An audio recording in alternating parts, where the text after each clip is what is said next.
분들과 인사하십시다. 명절 잘 보내셨죠? 건강한 10월 되시기 바랍니다. 행복한 10월 되시기 바랍니다.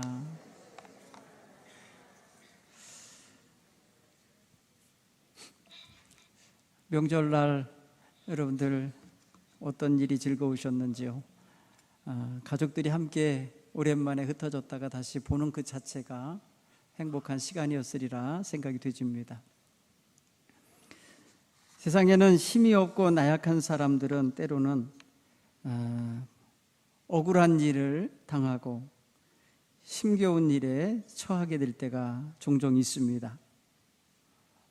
명절 바로 전날 제가 잠깐 고향을 다녀왔는데 뉴스에서 그런 뉴스를 들었습니다. 17년 전에 어느 시골 마을 슈퍼마켓에서 살인사건이 있었는데 어느 청소년들이 3명이 거기를 들어갔다가 아마도 누명을 쓴 것 같아요. 그래서 17년 동안을 살인자로 누명을 쓰고 살았다 합니다. 그런데 진범이 나타났어요. 내가 그랬어요. 17년이 지난 다음에 내가 그랬어요. 그러니 그 3 소녀는 17년 동안 억울하기 그지없었어요. 내가 안 그랬는데. 경찰의 강압수사가 만들어낸 억울한 사건이에요. 얼마나 억울했을까? 감옥살이 하면서 얼마나 가슴이 터지게 아팠을까? 그 아이들의 그 느낌이 막 느껴지더라고요. 사랑하는 성도 여러분, 오늘 성경에 억울한 여자가 있어요. 하갈이에요. 하갈. 이 여인은 지금요 억울하게 지난 17년을 얼마나 힘들게 살았나 보십시오. 원하지 않았지만은 아브라함과 사레가 그 집에 사는 여종을 통해서 아이를 낳고 싶어서 원치 않았지만 첩이 되었습니다. 첩이 되어서 임신을 하자 안주인이 그를 굉장히 학대했습니다.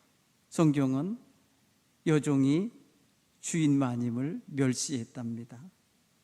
뭐라고 멸시를 했을지 모르겠어요. 느껴보셔요. 아무튼 힘없는 여종은 학대를 당하다가 가출을 하게 됩니다. 집을 나가서 그냥 광야 한편에 가서 쪼그리고 앉아서 울었습니다. 어디로 가야 할지도 모르겠습니다. 여호와의 사자가 그에게 나타났습니다. 사레의 여종 하갈아, 네가 지금 어디서 왔으며 어디로 가려느냐? 그가 대답하되 내 여주인 사레를 피하여 도망하나이다. 이렇게 말합니다. 지금 사정은 아이를 얻고 싶은 사레가 여종에게 남편의 아이를 임신하게 만들어 놓고는 지금 학대해서 가출하게 만들어 놓은 사건이 있었습니다. 그때 하나님이 사자를 보내셔서 말씀합니다. 사레야, 돌아가라.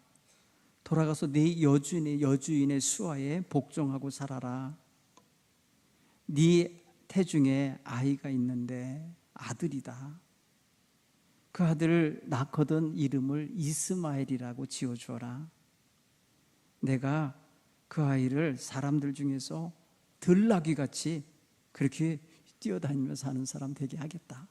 내가 네 아들을 큰 민족이 되게 하겠다. 이렇게 희망과 약속을 주어서 학대하는 여주인 밑으로 다시 들여보냈습니다.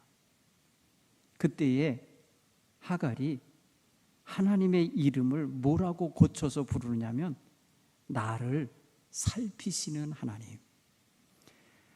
나의 주인은 나를 학대하고 나를 괴롭게 했는데 나를 보살펴 주시는 분은 하나님이라는 거예요.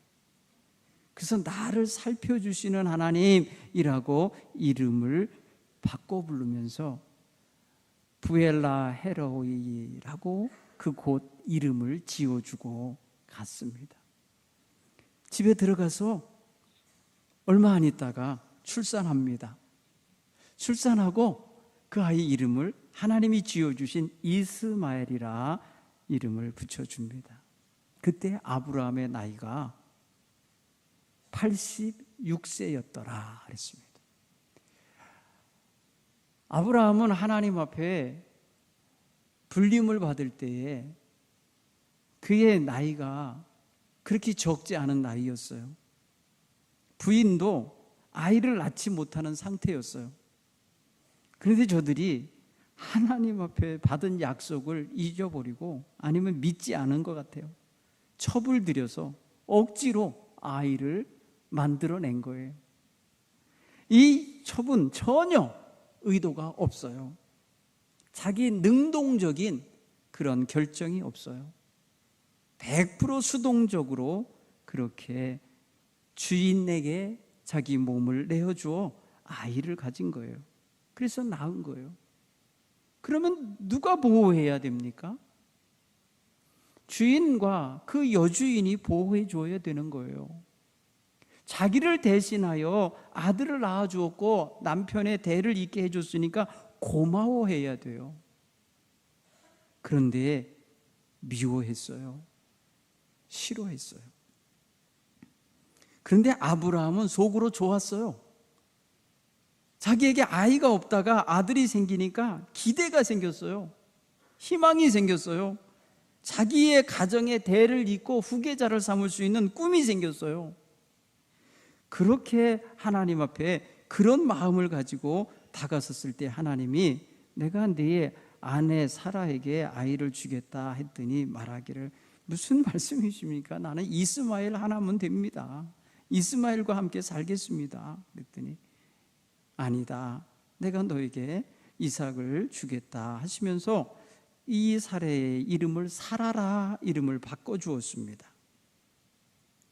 정말 그 다음 해에 이 약속을 받은 그 다음 해에 아내가 아이를 낳았습니다. 전능하신 하나님이라고 찬양할 수밖에 없게 하셨습니다. 이 아이가 자라납니다. 여러분 이때가 이미 이스마엘은 13살이 되어 있을 때입니다. 그런데 아이가 태어나자 가정 분위기가 바뀝니다. 그동안은 이스마엘이 그 대를 이어서 그 가정을 이어갈 후계자로 자라나고 있었는데 자기 적자가 태어난 것입니다. 본부인에게서 자식이 태어나니까 생각이 바뀌는 겁니다.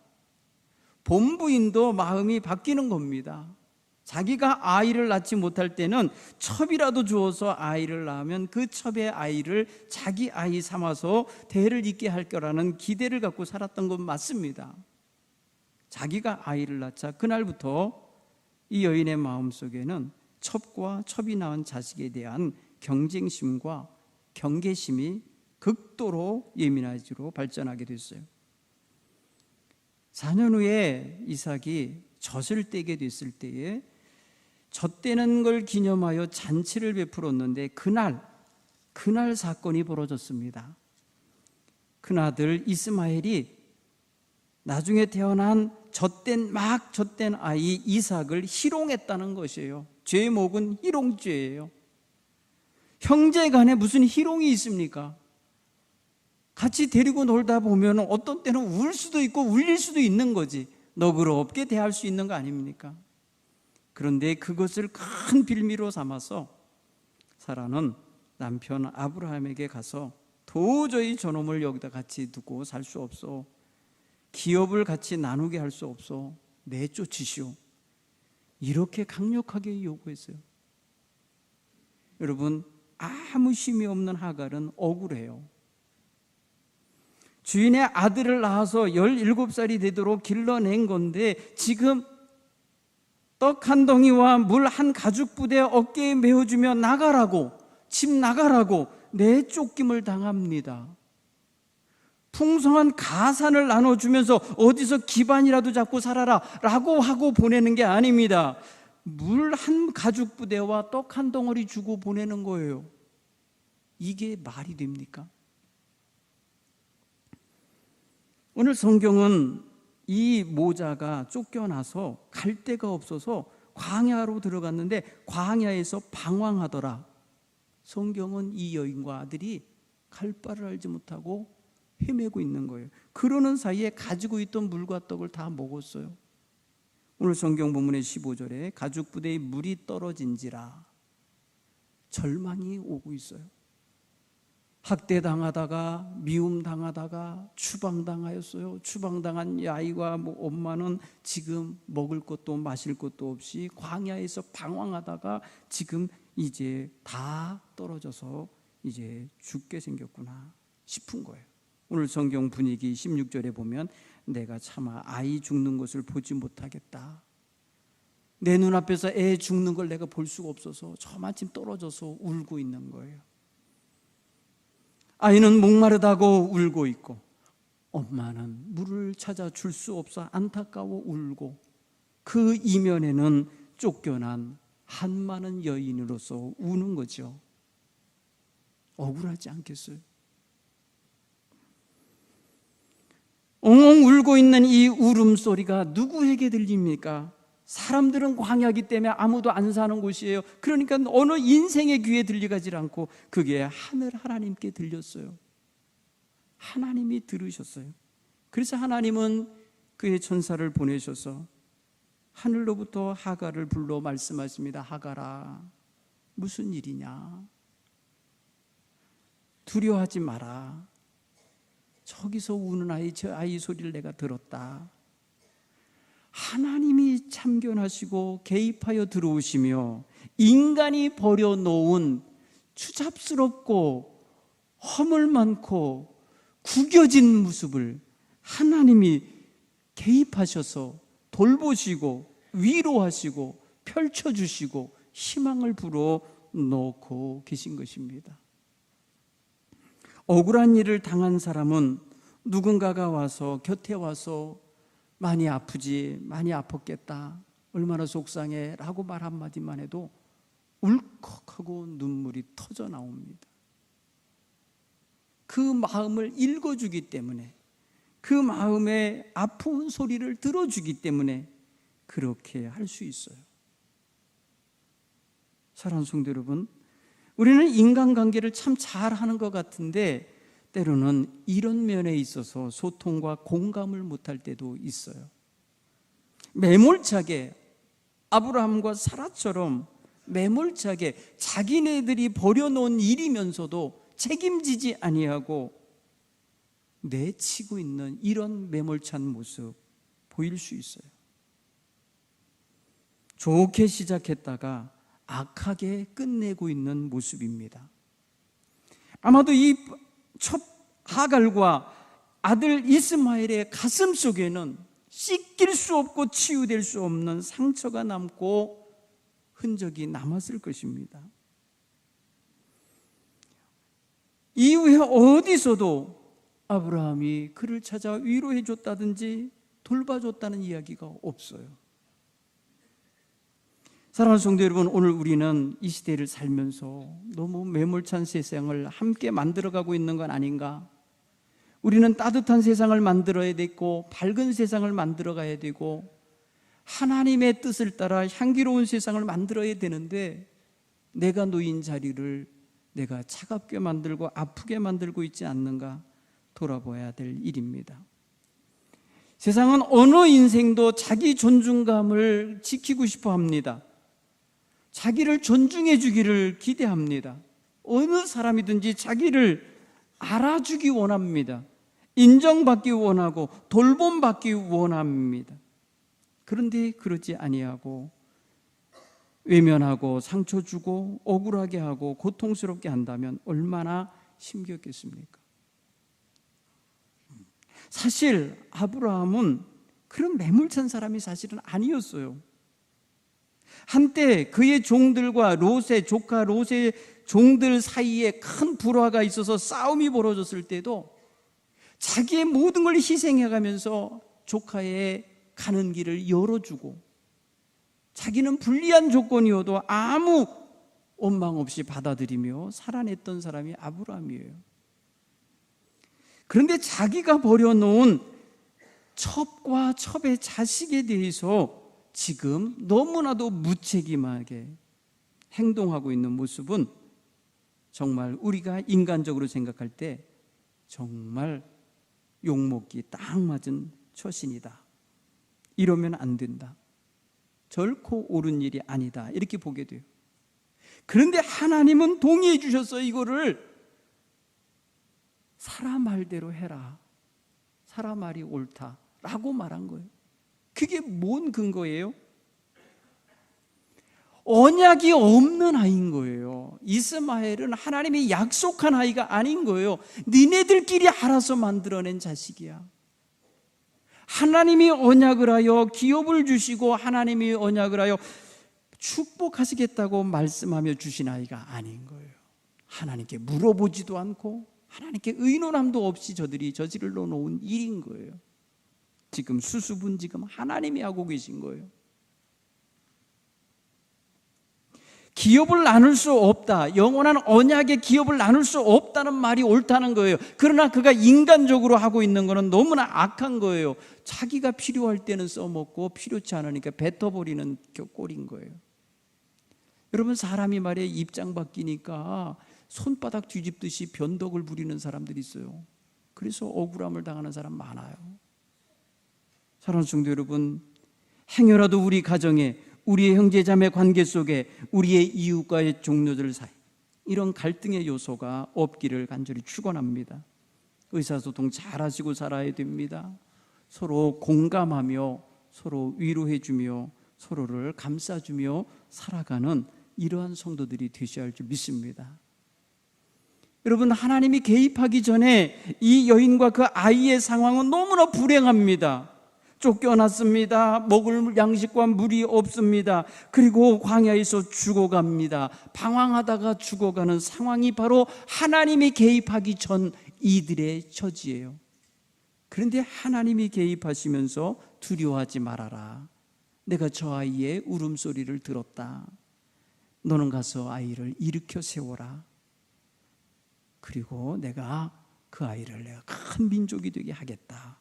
그리고 이 절망하여 아무것도 보지 못하고 있는 하갈의 눈을 밝히셔서 오아시스를 발견하게 해요. 샘을 발견하게 하고 샘에 가서 물을 떠다가 죽어가는 아이에게 먹임으로써 생기를 되찾게 해줍니다. 그리고 성경은 이 아이가 죽었다는 이야기가 없어요. 이가 장가 갔다는 거예요. 민족을 이루어갈 터전을 만들고 있다는 희망적인 이야기로 끝이 났어요. 사랑하는 성도 여러분, 하나님이 돌보시면 사람이 저질러 온 일도 선하게 바뀌어질 줄 믿습니다. 우리는 다 완전하지 못하기 때문에 허물이 얼마나 많이 만들어지는지 몰라요. 그러니까 지금 내가 이만큼 사는 건요, 다 하나님이 돌봐주셔서예요. 깨달아지십니까? 하나님이 악한 것도 선하게 바꿔주셔서 이만큼 사는 거예요. 그렇지 않으면 우리는 벌써 끝장났을 거예요. 사랑하는 성도 여러분, 오늘 우리가 살아가는 동안이 우리의 삶을 빛낼 수 있는 기회입니다. 우리 주변에 큰 갈등과 이러한 소외와 아픔을 만들어내는 요소가 있다면 속히 근절해내고 속히 정돈해내야 됩니다. 자기가 아쉬워서 궁여지책으로 만들었던 일이 큰 문제가 되지 않도록 갖고 가셔야 돼요. 아브라함과 사라는 자신들이 늙어가며 자신들의 힘으로 어떻게 해결할 수 없을 때에 궁여지책으로 생각해낸 것이 젊은 여종 하갈을 첩으로 들여서 아이를 얻고 싶어하는 수단을 찾은 거예요. 그렇게 해서 일정 부분 14년 동안 그렇게 누리고 있었던 거예요. 그러다가 하나님의 약속의 아들을 얻자마자 이렇게 손바닥 뒤집듯이 자기들이 저질러 온 일에 대하여 책임감 없이 내쫓는 방식을 택하고 있다는 건 너무너무 악한 거예요. 난 유대인들이 자기 조상 이야기를 이렇게 기록한 거 조금 비판적으로 기록한 거라고 생각이 되져요. 사랑하는 성도 여러분, 오늘 우리는 그런 면에 있어서 완전할 수는 없지만 우리의 삶을 최선을 다하여 살되 화목하게 하며 살고 따뜻하게 하며 살고 평화롭게 살아가야 합니다. 그리고 공감할 줄도 알고 소통할 줄도 알아야 돼요. 나로 인하여 누군가가 억울한 일을 당하지 않도록 하며 살아야 돼요. 억울한 한을 품고 있는 이들을 위로해주고 그 가슴 아리를 풀어주며 살 줄 아는 이러한 주의 백성들이 되셔야 할 줄로 믿습니다. 여러분, 성경을 보면 하갈은 말이 없어요. 울 뿐이에요. 이 여인 억울할 텐데 주인 부부에게 한마디도 항의하질 않아요. 여기 이스마엘 17살 먹었으면 할 수 있는 아이 아닙니까? 아무 말이 없어요. 이 말은 뭐겠어요? 절대적으로 힘이 없었다는 거예요. 무력한 존재였다는 거예요. 그 주인에게 한마디도 항의할 수 없는 처지, 버리면 버림 당할 수밖에 없는 처지, 쫓아나면 쫓겨날 수밖에 없는 처지, 죽으라 하면 가서 광야에서 말라 죽을 수밖에 없는 처지였던 약한 자였던 거예요. 이 하갈의 눈물과 탄식 소리, 그것을 하나님이 보시고 들으신 거예요. 사랑하는 성도 여러분, 우리는 아무것도 하나님께 내세울 것이 없고 자랑할 것이 없을지라도 하나님 앞에 하나님을 의지하고 눈물로 기도하며 하나님께 호소할 때 하나님이 들으실 줄 믿습니다. 하갈 같은 처지에 있는 내 인생, 이스마엘과 같이 버려지는 인생 같은 처지에 있을지라도 하나님의 돌봄의 대상이 되고 하나님의 보호의 대상이 되고 있음을 깨닫기를 간절히 축원합니다. 그러므로 세상엔 누구도 희망 없는 사람이 없는 거예요. 하나님을 알면, 이런 하나님을 깨닫고 믿으면 누구도 실망하고 좌절하지 않아요. 아무 힘없는 하갈과 이스마엘을 챙겨주고 계시고 계획에 없던 일을 저지른 그 아이의 삶 속에 큰 민족을 이루도록 만드시는 축복을 내리고 계신 하나님, 그가 태어나고 싶어서 태어난 게 아니고 그가 낳고 싶어서 낳은 아들이 아니었어도 하나님은 그들을 무시하지 않고 버리지 아니하시고 챙겨주고 계시다는 사실입니다. 사랑하는 성도 여러분, 저와 여러분과 여러분의 자녀들 다 하나님이 이렇게 챙겨주시는 은혜 속에 살게 되길 간절히 축원합니다. 하나님 챙겨주세요. 비록 부족하지만 챙겨주세요. 하나님, 저희도 슬퍼하느니 억울해하느니 힘겨워하는 이들의 아픔을 공감할 수 있게 하시고 그들과 소통할 수 있게 해주세요. 이런 따뜻한 하나님의 마음을 품게 해주세요 하며 기도할 수 있는 이러한 10월이 되기를 바랍니다.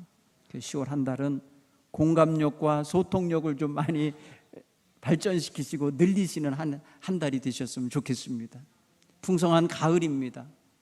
정말 탐욕으로 가득 채우지 마십시오. 사랑으로 가득 채우시기 바랍니다. 우리는 사랑을 받고 시작하는 인생들입니다. 그러니 가면서 사랑을 잃어버리시면 안 돼요. 사랑이 더욱더 풍성해지시고 더 따뜻해지시고 더 능력 있는 사랑의 사람들로 거듭나가시기를 간절히 축원합니다. 그래서 많은 사람들을 위로해 주시고 힘나게 해주시고 품어주시고 챙겨주실 수 있는 우리 동부 가족들이 다 되시길 간절히 축원합니다. 기도합니다.